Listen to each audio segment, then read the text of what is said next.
And then allow me to welcome everybody to our Talent Cafe. Excited to have you all here. This is the sixth one that we've done since May. And I think every time the turnout is a little bit better than the previous time. So welcome everybody to today's meeting. We are in the United States today. I forget where you are, Kalifa. I'm in South Carolina. South Carolina. So we've crossed over all the way to South Carolina to listen to Dr. Kalifa Oliver share some thoughts about developing employee listening programs. On the invitation I sent, I did put a whole bio and all the background and all this kind of stuff. And as I said previously, sometimes it's a bit weird to kind of, hear people wax lyrical about your achievements and your background and all that. So at least I know I feel put on the spot when people kind of say two nice things about me. So we're going to leave it there, and I'm going to hand over to you. I hope everybody has read your bio and are as excited as I am to hear what you have to share with us. Hi, Connie. All right, I'm going to share my screen. Right. All right. Let's make sure it will actually work when I want it to. Okay, let's see. Okay, good. So it does work. Okay. So thank you everybody for joining me today.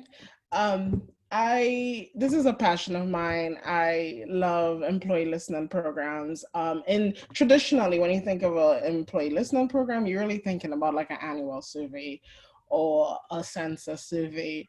Listening is a little bit more than that, and we'll talk about that today. I tend to have a very conversational style, so feel free to interrupt and ask and get involved and, at any point in time.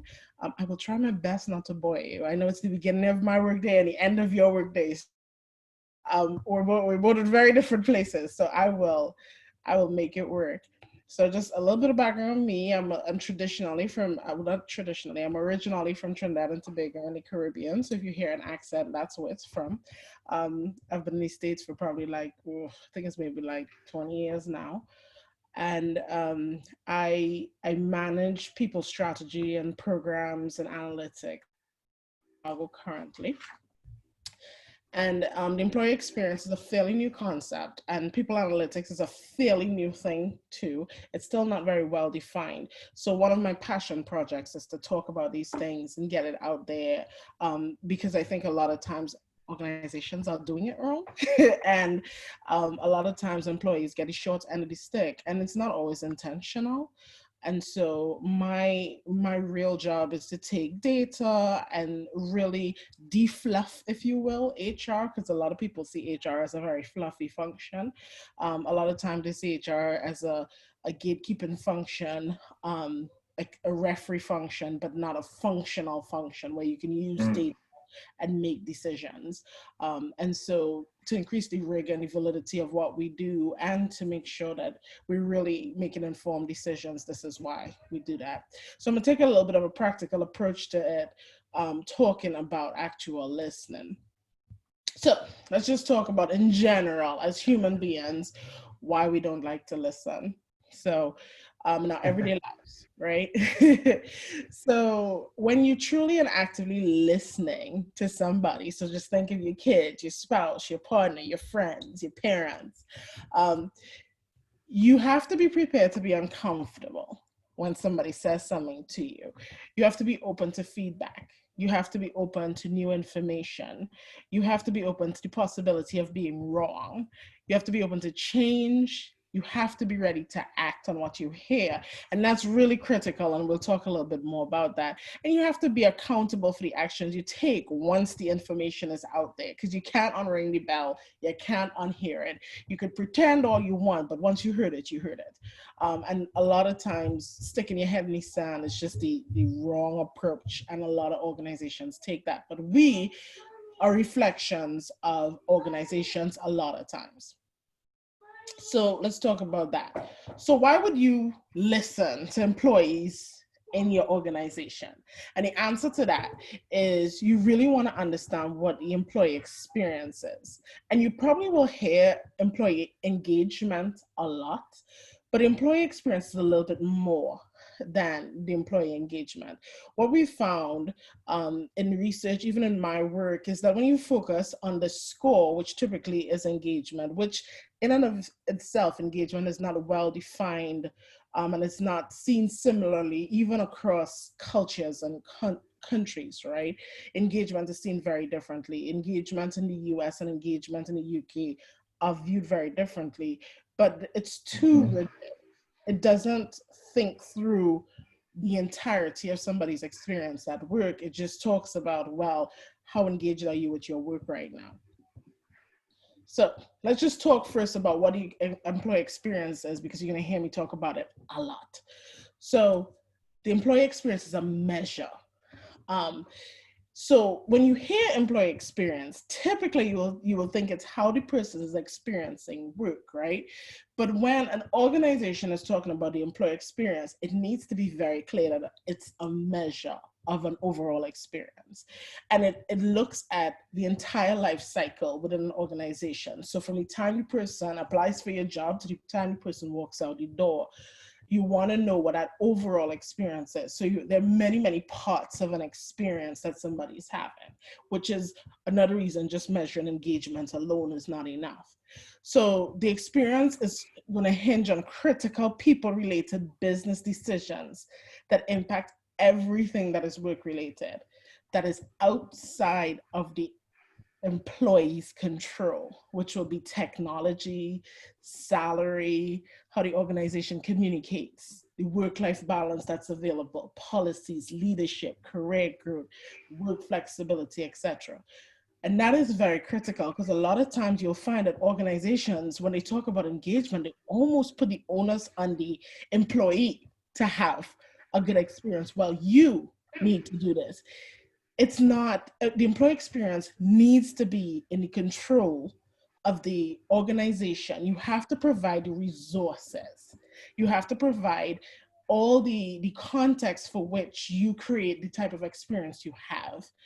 Employee sentiment related to all these activities will then be continually measured, monitored, analyzed, and acted upon by all your decision makers in the organization, all your leaders, your executives. So you can optimize employee retention, you can optimize commitment, you can optimize performance and productivity. Is to remember that since this is all encompassing, your employee experience will inform and underline your organizational culture. If you think you're creating a culture, but you are not focused on the elements of the experience, the culture that you think you're creating and the one that's actually happening, they're not going to match. And you'll find that a lot. If you talk to a lot of leaders, they'll say, oh, X is great, we have this culture. And then you talk to a frontline worker and they say, oh, it sucks here, right? But you don't do this, right?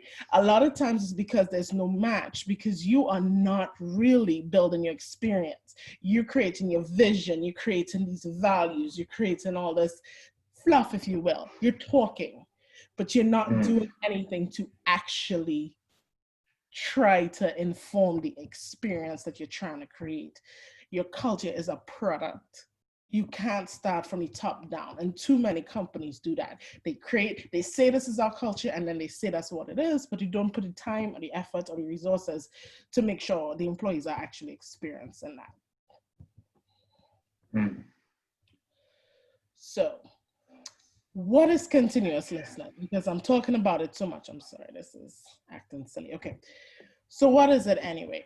So for continuous listening to happen, you have to gather feedback more broadly across the life cycle at much more frequent intervals in a systemic way, right? And it has to be aimed at leader action and the improvement of the overall employee experience. In other words, don't ask me questions just to ask me questions, because that's annoying. Right? Don't ask me about a coffee if you had no intention of buying new coffee, right? Don't ask me about coffee when I don't have a computer to do my work. You know what I mean? It has to be aimed at leader action and improvement of the experience. If it is not aimed at that, you shouldn't be asking anything. You have to focus on what you really care about. And so one of the keys for that is for decades, typically and historically, organizations would gather feedback once a year. The annual census, the annual engagement survey, you might know it as any similar name, the culture survey, etc. The problem though with those type of surveys is there are these points in time. So I'll use Walmart, where I used to work, as an example. We would collect this annual survey. Walmart has 2.2 million people worldwide. So we're collecting data from 2.2 million people at one time of the year across the world, right? The actual turnover numbers for retail in a company like Walmart, we're talking about over 100% turnover. So easily, you're talking about 140% turnover, which, yes, means that people have left before they came in, right? They've been hired and they never showed up, right? So think about that. You have that level of turnover, especially on the front lines. You have a lot of turnover. So in June, you decide to do a survey. By the time action actually happens, and we all know action will happen maybe 6 months later, right? Survey is open about a month. Action is typically not nimble. Most of the people are gone. You're now making decisions on a population of people who have changed. They're gone. Wow. And you're not necessarily sure whether or not you're making the right decision, right? Another thing is, let's say a year like this year, because God knows 2020 is quite a year. If you took your census in January and made all these decisions in January, you have not made any provisions to measure anything else. And here comes COVID-19. Here comes remote work. Here comes restrictions. Here comes change. Then all your efforts to do that one survey, all your expenses, all your time, all your analysis is not going to change that you don't know anything. It has all been for nothing. But if you had a continuous listening structure in place, you'd be continuously gathering feedback anyway. So you'll be able to measure the actual change that happened, and you can account for changes that have happened because of point in time or recency things. So you want to be really careful when you're asking surveys that you're not making these broad statements or these broad conclusions and making these huge decisions based on it, because you have recency effect that can happen. People are taking that survey and they're thinking about what just happened. So you ask this survey, and then a month before you had announced that you're probably going to have 10% layoffs. They could have been having a wonderful time. Now they're afraid for their jobs, right? So you have to, but you would capture that if you were asking pulses and you were asking time and point surveys. So things like that. So the implicit assumption of any continuous listening program is that the employee experience is both temporal, so points in time, and continuous. And it's a critical part of your organizational culture. So for example, we can ask pulses monthly. We take a sample of people and we just keep pulsing to make sure that we're doing the right things. Temporal is, yes, you can ask your annual survey, but maybe you also want to think of moments that matter. So you want to think of, let's do a survey 45 days after somebody is hired to see what their experience is like. Let's ask 90 days. Let's ask 180 days. Let's ask when somebody comes back from leave. Let's ask when people are exiting. That way you are capturing key elements and critical functions and critical times in a person's life that can affect work. So for example, a lot of companies don't do leave surveys, but think about it. A lot of times when somebody takes leave, there's something that is happening that caused them to take the leave. You have medical leave, you have family leave or maternity leave, you have sick leave a lot of times. Sometimes you have leave of absence to care for somebody. You sometimes have death leave, right? Something has changed, right? Something has changed. That person just became a parent. Somebody just died. The person was just ill. Their life has changed, so they're in a different life stage. And so you have to capture that experience so that you know how it fits into this culture that you're building, right? So continuous listening, it has to go beyond your annual surveys and your pulse surveys. It acknowledges that you have an employee life cycle from the time somebody's recruited to the time somebody retires or leaves, and it seeks to understand the unique and diverse experiences of employees across their demographics and across their life stages. That is the concept of continuous listening. It's an always on function. So let's just take a little look at what continuous listening programs can help organizations find out, right? Allegations, right? With your ER, stress. When I was at Walmart, I created something called the stress index. And what we were able to find is if somebody put that they were at a 5 for this group of scored a 5, we knew that within a month they probably were going to leave. There was you could check your manager and your leader effectiveness. And of course, those are not the same things, right? You're talking about direct manager over who somebody sees as the actual leader of the organization. You have all commitment, satisfaction, whether people plan to leave, whether they do leave, diversity and inclusion, candidate experience, the exit experience, their stay experience. So this is another critical one, right? We tend to ask exit surveys, but we don't check stay experience. So sometimes you want to know not just why people are leaving, you want to know why people are staying. A lot of organizations kind of treat them as mutually exclusive of each other. So the reason people exit, the opposite is why they stay. And that's not true, because sometimes the people who suck stay and your talent leaves. So you want to know if you're fostering a toxic culture, you might be fostering it so that your talented people are staying and they know that it's unfair, it's biased, it's a terrible thing. But if I just hunker down and don't do any work, I'm fine. And you might be losing your talented people or people who have real things that they can say and contribute to your culture. So they're not exclusive to be, they're not the same thing. They're not a spectrum. They need to be measured separately. Engagement, of course, hiring and onboarding. All those things make up your employee experience. So imagine having that wealth of data coming in continuously so that you can make decisions. For data nerds like me, it's so much fun to get that kind of data, and scary too. So it's interesting that you said that you have a stay survey and then you could predict when they would leave. Would you then intervene? Would you then sort of pinpoint the employee and kind of, or what would you do with that information? So what we would do, the stress information, is we would inform the organizations about stress levels in general. That's one of the things you have to be so careful with surveys, because you don't want to pinpoint the employees, right? But I was just thinking that, yeah. You can go tell an organization, so you might go tell, say, the Walmart US as opposed to Walmart Canada. You might go say, in this group, within the merchandising group, the average stress level or the median stress level is a 4. You are looking at maybe big turnover over the next 6 months, but you won't intervene. But then you can use it, for example, if somebody has filed an ER claim, because again, any survey that you collect that's identified in any way becomes discovery for lawsuits. Yeah, okay. So that's a good question. No, don't use it to identify individuals. So that's a whole whole can of worms in itself. Okay, so your continuous listening is not a catch-all for all surveys in the organization, and it's not for assessment. So when you do, for example, a candidate assessment to see if they could do the job, that's not in continuous listening. That's very separate.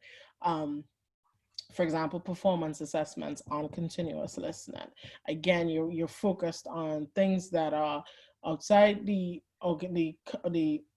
employee's control, within the guidelines of the organizational culture that they're trying to build or reflect.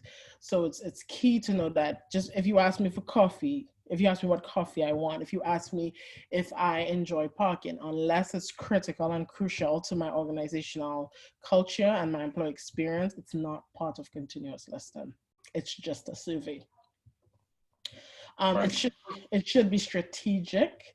It again aimed at measuring and monitoring key drivers of the employee experience.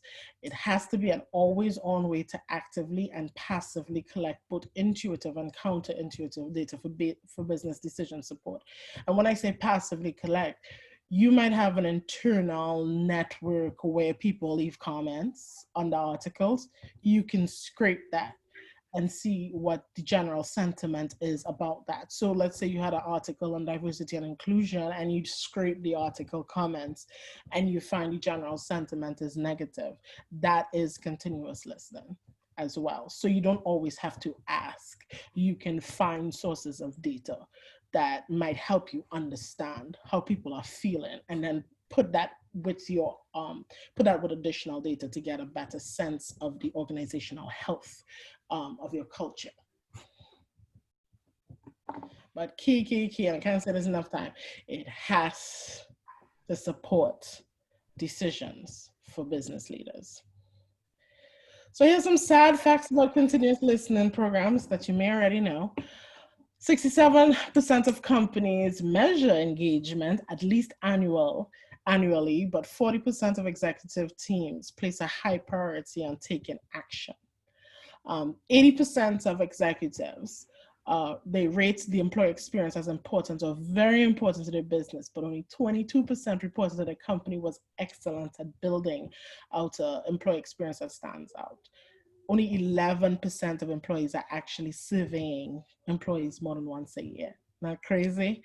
And only about 40% of employees actually believe that leaders do anything with the feedback they provide. So you see the problem. Listen, you can have a system in place, but the key is if you know it's important but you don't do anything about it, you might as well not do anything. And that's a problem we have. So we need more advocates, we need more leaders to understand how the data works. If you know it's important, you need to act on it, because what it becomes is just a performance, and employees get sick of you and they will stop taking your surveys, they will stop doing your tools, and garbage in, garbage out. If you're not getting data, or if people are just saying what they think you want to hear because you're not going to do anything anyway, it's just garbage data. It doesn't matter. You're just going to make bad decisions based on it. So to have a successful continuous listening program, you have to have 3 things. Openness, and I'll talk about it more, but you have to be open to hearing the truth. If you are a part, or if you do anything related to continuous listening and surveying in your organization, your leadership has to be open to what you're going to ask and what you're going to hear. A lot of times, and you may have encountered this before, leaders have a preconceived notion of what they think, for example, the culture looks like. And then here you come and say, no, not quite. And they don't want to hear it, right? They expect the survey to say exactly what was in their head. And you'd find, especially in larger organizations, the divide between your employees and the executive levels is insane. That chasm is insane. You have to have a sense of openness. If you don't have it, it's not going to be a successful program. When you run a listening program, it is a mirror. You are holding a mirror up to the organization and to the executives and to the leaders and to the managers. If they're not open to the feedback that's coming in, it's not going to work. You have to have a commitment to it. You just have to keep doing it. It's a lot of work, to continuously monitor and measure and analyze, and it's a commitment. They have to be committed, and a big part of that commitment leads to the next part, action. If you're not going to do anything, it's not going to be successful. It's going to be a waste of everybody's time. It's not going to work. So those are the 3 things that you have to have. Sorry to interrupt, I was going to ask on the previous slide, do you think that the reason why people don't act on it is because the dimensions and stuff that they're measuring tend to be fluffy, like you said, engagement, so now you get a low score engagement. What do you do about that? Exactly. How do you take action on that? Right. A lot of it is that so there are a few reasons. One, sometimes it's fluffy. You ask me, are you happy? Well, what does happy really mean? Right? you know, do I really need to be happy, or can I just do my work and you leave me alone, right? So that's one. Everybody perceives that differently. Another stupid question that is asked a lot, but it's because consultants tell us, is who's your best friend at work? My best friend at work does not necessarily mean I'm having a really good experience. That person might be why I'm surviving your culture. Do you know what I mean? So a lot of times they do ask fluff. The other thing is I put it on a continuous listening. The folks involved in it and the analysts. A lot of us are nerds. Any data comes in and we go on and on and on and on and on about the numbers. And a lot of time we frame it in ways that people don't understand. I mean, that is just the truth. And a lot of it is inaccessible. And what happens is leaders don't like to tell you they don't know things or they don't understand what you're talking about, right? And so what it will be like is, okay, and they're going to put it aside. We need to get better at framing the results in a practical and actionable way. That is part of our job, and a lot of us don't do that. We have the numbers, we have the data, but we really, you know, in this for continuous listening programs to work, you have to be able to frame it properly. You have to be able to build that trust with the organizational leaders. You have to. And the other thing, if you go the fluffy, part of what happens with engagement is if you look at a lot of engagement questions that, you know, a lot of consulting companies sell out and the large ones, or a lot of people write, a lot of it is based on the employee's feelings. And so what happens is the whole thing is turned towards the employee and not the organization. What can an organization do to make you feel better? You know what I mean? Like, so it's framed a lot that, well, if you're not energized to do your job, I can't give you energy. You know? So a lot of times it's framed well, you need to do better. You need to go get development. You need, and it takes away a lot of the work that the organization should be doing, and it gives them a nice sweet out. And so we need to ask questions and we need to present the facts back as these are the things that are important right now to the employees that you can do. And action is hard too, because a lot of leaders are just not open to hearing the truth. And if they're not open to do it, they won't do anything, because a lot of them feel like if you do anything, you're admitting that these negative things that you potentially hear about me is true. So it's, you know, a little bit of narcissism up in there. But I think meet in the middle. I think there's a lot of work we can do to get better. Right. So if you were interested or have interest in building or consulting about this, until the leadership is ready to do all three, it is just going to be a passive exercise in survey data collection. Gospel according to Kalifa, don't do it. Don't do it. Nothing aggravates employees more than harassing them about surveys that you don't intend to do anything with. They are not tired of surveys. Survey fatigue is real, but the real issue is people are just fatigued by inaction.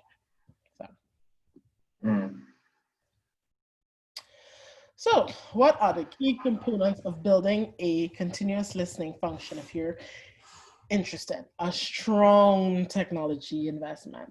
If you're going to listen to people all the time, if you're going to give out a bunch of surveys, if you're going to do a bunch of assessments, you have to find ways to be nimble. You have to do it efficiently. You have to do it effectively. You have to do it in a way that is not interruptive. You have to have software that can handle the volume, the potential complexity, and you have to think about the analysis. You find with a lot of tools that do surveys that they either focus on the user or the analyst. It is hard to find a tool that thinks, well, once I build a survey and the user has this good experience, then the data comes out in a way that the analyst can make sense. It usually comes out just a mess. And you just spend most of your time just cleaning it. So my dream one day is to just create a tool that looks at both sides. You have to have strategic data analytic talent. So Your data is only as good as the analyst that is responsible for it. That is the truth. If your analyst can't clean your data, can't structure your data, don't understand the data, and this is very true with people data. A lot of times we want to stick an analyst or stick somebody who's just worked with data or engineer in there to do this work. But you really need to understand the context of people data. The one thing I tell everybody who I do this type of work with is remember that the difference between money, like if you're doing financial, like a financial analyst, or you doing people analyst, money doesn't get hurt. Money doesn't sue if you make a mistake. Money isn't affected. You don't affect money's family. You know what I mean? Every data point that you collect with people data is a human being. It's a person, it's a family, it's a story. When you make mistakes, they can go to the media, they can be affected, they can be hurt. You have to be really careful when you're thinking about that. So you really need to put emphasis on training people to work with people data, because if you know people data, you can quickly start seeing anomalies. Something is wrong in X, there's an ethical problem here, we're about to get sued kind of thing.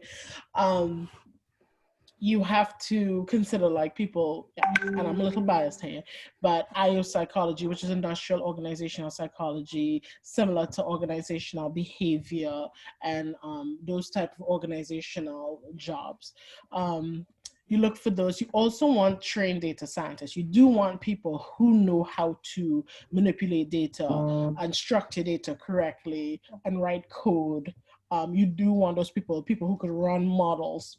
And you do want business intelligence analysts, people who really know how to build data structures and do data architecture. You really want a combination of those groups.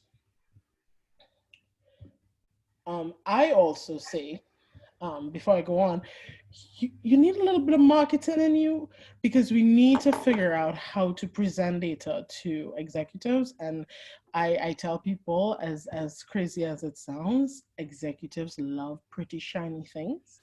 They don't want numbers. They don't want to know about your labor. They just want to see the baby. And people who do communication really well and people who can know how to present that data is really important. So we often focus on the analytics, but the presentation important is really critical because that impacts action. Also, you want leader sponsorship and advocacy, and we talked this to death. If they aren't your sponsors, if they aren't your advocates, you will just be collecting data to collect it. And again, your program will fail. I mean, there's no ifs, ands, maybe above it. So your continual listener program is only as good as the leader who acts on it, right? And then you need organizational readiness. You need to be ready to distribute information and insights. You need to be able to process it, discuss it, act on it, iterate on it. Everybody, your employees need to do it. Your managers need to encourage it. Everybody just needs to be at a stage where you're ready to hear each other. And a lot of organizations are just not at that stage. We do a lot of talking, but we tend not to really be at that stage. So let's just go back for a second for why we don't listen. So we talked about it, right? Again, be prepared to be uncomfortable, be open to feedback, be open to new information, be open to the possibility of being wrong, be open to change, be ready to act on what we hear, be accountable for actions once that information is out there. So does that describe where your organization currently is? A lot of people who have done this type of presentation with, they start looking at each other like, yeah, no, we are not there. You have to be, and I specifically put be prepared to be uncomfortable first, because 9 out of 10 times when a company finally decides to do this, it's because something is wrong. And you have to be prepared to be uncomfortable. You have to be prepared to do qualitative analysis where people are doing open-ended questions and they are just saying, you suck. You are terrible. I'm experiencing, you know what I mean? You have to be prepared to be uncomfortable. If you're not, you're just not ready. Yeah. So, another thing that's really important, it has to be a proactive and a predictive function, not a reporting function. So you'll find that a lot of times when people think of analytics, it's a reporting function. So the data is already there and all I do is I push out reports. So I put reports into a dashboard. But after a while, it needs to be proactive. You don't only want to wait until there's a problem before you do something. You want to be able to tell your leaders, if you don't do this, based on all this data we're seeing, you will have a problem. You want to be able to be proactive because you want leaders to act before things fall apart. So it takes a while to get there. So when you start, you're catching up, right? So it will be a lot of measuring, but when you're building out that program, you have to think, well, what is important to us? I see stress. Okay, let's ask about stress. And then you might be seeing, for example, a few things coming back. Let's say there's an ethical issue like there is at Wells Fargo. So you might say, well, they keep saying there's an issue happening with ethics, or there's an issue happening with managers. You might be seeing little snippets of that. So your job then is to write it into your tool and then collect data on that so that you are there identifying the problems using both qualitative and quantitative data and telling the leaders, here is what's happening. This is what we're seeing. This is what's developing. This is the measure. So it has to be that type of function. If you just make it strictly reporting function, then why bother, right? And a lot of annual surveys right now are strictly basically reporting functions. So some key takeaways. It has to be a crucial part of any people analytics or HR division. It has to be paired with transparency and action. You can avoid it if you want to, but it will catch up. And anytime it catches up, again, it's always a problem. There's always something that happened. So an example I can give for Wells Fargo, because I work for them, one of the reasons I came into the role is because they got into all this trouble with fake accounts and they had this huge scandal. And all the regulators kept saying is, if you were listening to your employees, you should have known these things were happening for years. You were not listening. It should never have to come to that. And Wells Fargo is an extreme example of how, if you avoid hearing it, if you avoid listening, it's because you could write a tool to make sure you're not hearing anything, right? You can write a survey that will tell you nothing. You can write a terrible survey. You could write a leading survey. You can do whatever you want, making sure that I'm going to announce bonuses and I'm going to give out the employee survey on that date, right? So you make sure you have a recency effect. So again, if it catches up with you, it will catch up, and it's never for good reasons, but it's okay because it keeps me employed. And the key to is you may not always like what you hear, but let the data be your friend in finding solutions. And here is something that I really want to highlight, that because when you start creating an empirical solution using actual data and metrics to help you, you are making better decisions. And if you're making better decisions and using that to find the solutions, you're taking out a lot of biases, a lot of gut things, a lot of mental shortcuts that we take and create a whole lot of mistakes. Let the data be your friend. Don't fight the data, even if the data is telling you things you don't like. Let the data be a friend. You hear that, well, we have a problem with our middle managers, then let the data be a friend. How can we solve it? And then how can we write into our program so that when we're continuing to assess, we're seeing whether we have improvement or not. Let the data be a friend. So here's some tips if you're ever interested in building a strong listening program. First rule, I tell everybody, know thy audience. Don't ask a retail audience what you will ask the audience over in Google. You cannot do that. It's not the same. It's not the same thing. Make sure your language and your skills are clear and make sense. So for example, you don't need to use a 10-point scale when a 5-point scale will do. Don't try to make it complicated, that kind of thing. When building any survey or assessment, two people are very important, and we talked about this: the person taking the survey and the analyst. Those two people are critical. Somebody has to be able to understand what you're asking, and the other person has to be able to understand how to analyze it. Do not start designing a tool with any preconceived notion of what the data will tell you. It will be useless. It will be a waste of everybody's time because you're taking all those lovely biases and just baking it up in there. So always start with clear strategic goals, blank slate approach. And it's hard because a lot of leaders are like, well, I really want to know about X. And then when you dig deeper, you're like, why you want to know about X? Okay. So do not send any kind of survey unless you have concrete plans and a commitment to do something. Again, it's not survey fatigue, it's inaction fatigue. I don't care if you send me 500 surveys. If you're doing 500 things with every survey, I will keep filling out surveys. Focus on analyzing data from people who took your survey. And I cannot say this enough because I've encountered this a lot. Stop trying to create data points to explain why people did not take your survey. You do not know. It could have been simply they forgot. That is it. They started and then they moved on to something else. The reason why somebody doesn't take a survey is often not homogeneous.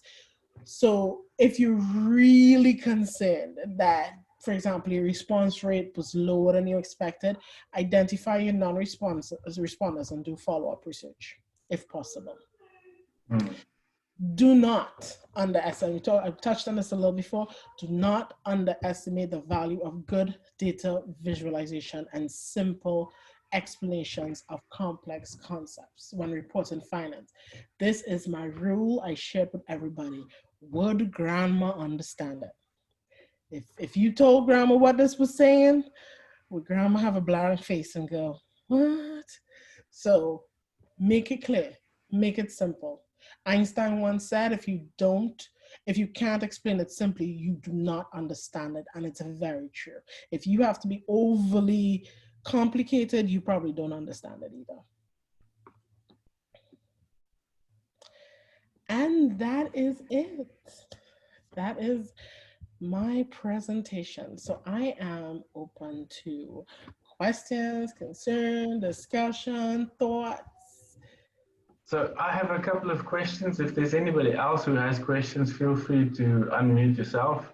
Or if you like, you can put up your hand. I'll monitor the participant box, or you can put it in the chat screen. We have about 10 minutes to go, and then people in Namibia go home for the work day.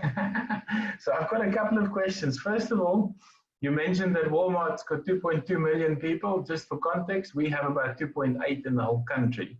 Walmart is a small country. We always say that it's a small country. So what advice do you have for small companies? Where do we start? What do we do? How can you do this effectively with 100, 500 people, 50 people? I say the same thing. You do it the exact same way. Those who are responsible for the data, it's need to know. I specifically do not think that people should do anonymous surveys unless you absolutely have to. Surveys should always be confidential. Anonymous surveys mean that you can't cut the data to understand what's happening, or you have to ask extra questions. And the problem with asking extra demographic questions is that people often make mistakes because they're not paying attention, and it makes your data more flawed. And I always tell people, don't ask something if you have the data to do it. But of course, with confidential surveys, you need to make sure it is well controlled. Do not share individual data under any circumstance. With smaller companies, you have to be more careful, of course, based on the numbers. So the rules are usually that I do.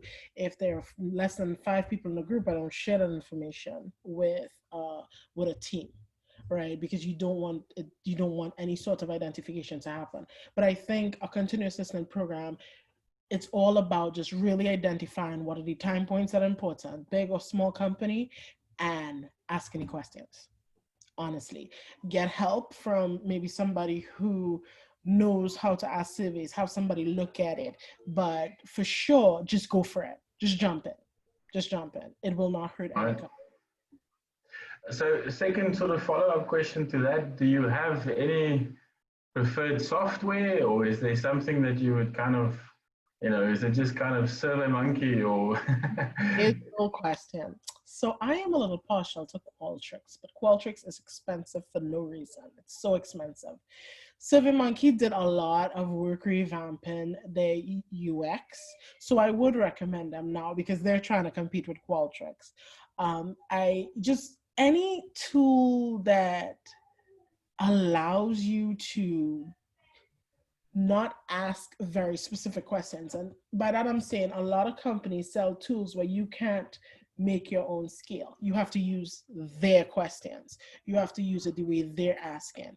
I don't recommend that because you don't have flexibility. And frankly, all you're doing is helping them collect data on you. You want to make sure that you can just build a tool and you can be nimble and you can be agile. Those are the type of tools and then there are a lot of small companies that have tools. I don't know. I've been starting to research a lot of them. I'm telling you, my dream is to build one myself one day. But I will not recommend Qualtrics to smaller companies because Qualtrics is expensive. SurveyMonkey is probably a better bet for that stuff. But again, any tool that allows you some flexibility with your questions, go for it. Cool. Final question maybe from my side. In Namibia, again, our companies tend to be very small and we don't have that many companies where you've got super specialized data analytics talent and all that.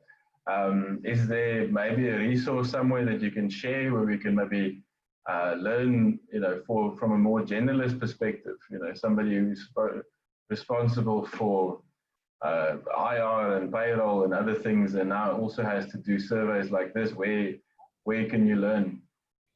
Well, that's a good question. And there's not a lot out there, to be honest with you. Not a lot out there. But there are groups, like I know there are LinkedIn groups where you can discuss this type of stuff. But anything that I find, I'll send over.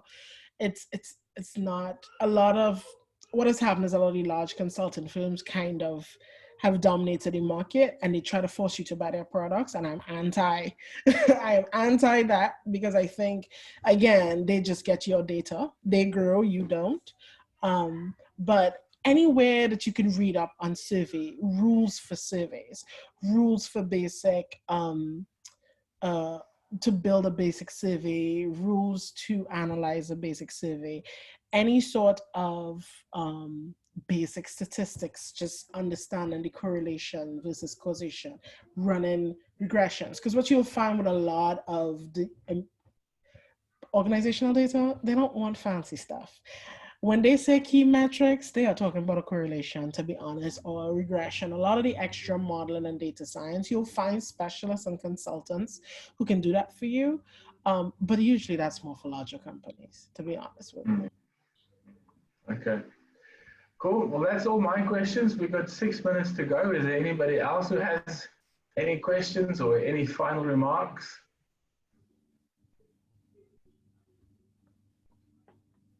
Great. It seems like all the questions have been answered. That you have been really good and really clear during your presentation. I want to thank you on behalf of everybody who joined today and the HR community in Namibia at large for your presentation today. And we hope to learn a lot more about this and listen to our own employees. Thank you so much. I'm going to unmute everybody. I'm going to say thank you and goodbye. All right. And thank you so much. Okay, LinkedIn or wherever, I'm happy to help. I can talk about this all day. Perfect. Thank you so much.